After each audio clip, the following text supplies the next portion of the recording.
მეგობრებო, სანამ უშუალოდ workshop-ზე გადავალთ და პრაქტიკულ მუშაობას დავიწყებთ მოსწავლეებთან ერთად, ვფიქრობ, კარგი იქნება ძალიან მოკლედ მოგაწოდოთ ინფორმაცია ზოგადად კოდის 1 საათის შესახებ. ალბათ საინტერესოა, რატომ დაინტერესდა USAID-ის საბაზისო განათლების რეფორმა და CodeMonkey Georgia, რომ სწორედ აი ამ თემას მიუძღვას ჩვენ დღევანდელი ვებინარი. გეტყვით, რომ ზოგადად კოდის 1 საათი არის კომპიუტერული მეცნიერებების, ანუ პროგრამირების და კოდინგის საერთაშორისო მოძრაობა, რომელიც ტარდება ყოველწლიურად და აერთიანებს 180-ზე მეტ ქვეყანას, ჩართულია ასეულობით მილიონი მასწავლებელი და ასევე აი ამ მოძრაობას ძალიან ბევრი წამყვანი ლიდერი, მსხვილი ორგანიზაცია უჭერს მხარს, რა თქმა უნდა, ტექნოლოგიების მიმართულებით. ანუ რა არის აი ამ მოძრაობის მიზანი? რეალურად კოდის 1 საათის მიზანია კომპიუტერული მეცნიერებების, პროგრამირების და კოდინგის პოპულარიზაცია მოხდეს ახალგაზრდებში და რა თქმა უნდა, შესაბამისად ინოვაციური განათლების ახალისება უბრალოდ ინოვაციური განათლება შეეწყოს ხელი. მეგობრებო, სამწუხაროდ ძალიან ბევრი სტერეოტიპი არსებობს ზოგადად კომპიუტერული მეცნიერებების შესახებ. ზოგიერთი ადამიანი ფიქრობს, რომ ეს არის საკმაოდ რთული სფერო და იმისთვის, რომ კომპიუტერულ მეცნიერებებში იყო წარმატებული, აუცილებლად ტექნიკური მიმართულებით არის, ასე ვთქვათ, განსაკუთრებული უნარები საჭირო. ასევე ზოგიერთი ადამიანი ფიქრობს, რომ ზოგადად კომპიუტერული პროგრამირება მხოლოდ გოგონების საქმეა და გეტყვით, რომ აი ამ ღონისძიების მიზანიც ერთ-ერთი მიზანიც ზუსტად ის გახლავთ, რომ მოხდეს კომპიუტერული მეცნიერებების დემისტიფიკაცია და ძალიან ბევრი აი ამ ესეთი სტერეოტიპის მსხვერპლობა. ზოგადად რა ხდება ხოლმე აი ამ ღონისძიების ფარგლებში? გეტყვით იმასაც, რომ თავად ეს ღონისძიება, კოდის 1 საათი, რომელიც მართლაც გლობალური ღონისძიება, არის კიდევ ერთი ღონისძიების ნაწილი. ეს ღონისძიება გახლავთ კომპიუტერული მეცნიერებების საგანმანათლებლო კვირაული, რომელიც ეძღვნება კომპიუტერული მეცნიერებების ერთ-ერთი უძლიერესი ქალი პროგრამისტის გრეის ჰოპერის დაბადების თარიღს და კომპიუტერული მეცნიერებების საგანმანათლებლო კვირაული, ვინაიდან გრეის ჰოპერი 9 დეკემბერს დაიბადა, ანუ 1-დან 15 დეკემბრის ჩათვლით ტარდება ხოლმე სხვადასხვა წელს, რამდენიმე დღიანი შუალედით და სწორედ აი ამ კომპიუტერული მეცნიერებების საგანმანათლებლო კვირაულის ფარგლებში ტარდება ხოლმე კოდის 1 საათიც. რა თქმა უნდა, კომპიუტერული მეცნიერებების განათლების კვირაულის მიზანიც დაახლოებით იგივეა, თუმცა უფრო ფართო სფეროს მოიცავს, რადგან მთლიანად კომპიუტერულ მეცნიერებებს მოიცავს, ხოლო კოდის 1 საათის მიზანი უშუალოდ აი ამ პროგრამირებაზე აქცენტის გაკეთებაა და ბავშვების მაქსიმალური ახალისება და კომპიუტერული პროგრამირების პოპულარიზაცია ახალგაზრდებში და მოსწავლეებში.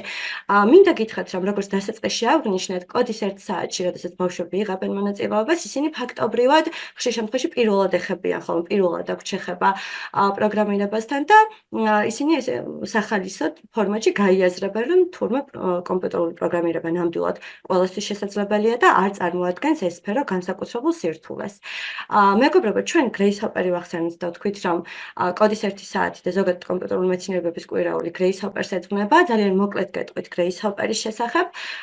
როგორც ვიცით, დაიბადა 1906 წელს, ის იყო ამერიკელი მათემატიკოსი და კომპიუტერული მეცნიერი. მან ძალიან დიდი გავლენა მოახდინა კომპიუტერული მეცნიერებების განვითარებაზე, ფაქტობრივად რევოლუცია მოახდინა, რადგან მან შექმნა პირველი კომპილერი. ეს გახლავთ პროგრამა, რომელიც ახდენს ამა თუ იმ პროგრამულ ენაზე დაწერილი კოდის კონვერტაციას სხვა ენაზე. ასევე მეგობრებო, მან განავითარა პროგრამული ენა COBOL-ი, რომელიც შექმნილია ბიზნეს და ადმინისტრაციულ აპლიკაციებში გამოსაყენებლად და მინდა გითხრათ, რომ აი ამ COBOL-ის შექმნის შემდეგ 60 წლის მერეც კი, დღესაც კი გამოიყენება ასე ვთქვათ, ტექნოლოგიების სფეროში. ჰოპერი დაეხმარა, ასე ვთქვათ, კომპიუტერული მეცნიერება და პროგრამირება ზოგადად მეტად ხელმისაწვდომი გამხდარიყო, განსაკუთრებით იმ ადამიანებისთვის, რომლებსაც აქვთ არატექნიკური მიმართულება და არ აქვთ წინარე გამოცდილება ამ სფეროში და ასევე მინდა გითხრათ, რომ ის იყო პირველი ქალი, რომელმაც დოქტორის ხარისხი მიიღო მათემატიკაში იელის უნივერსიტეტიდან.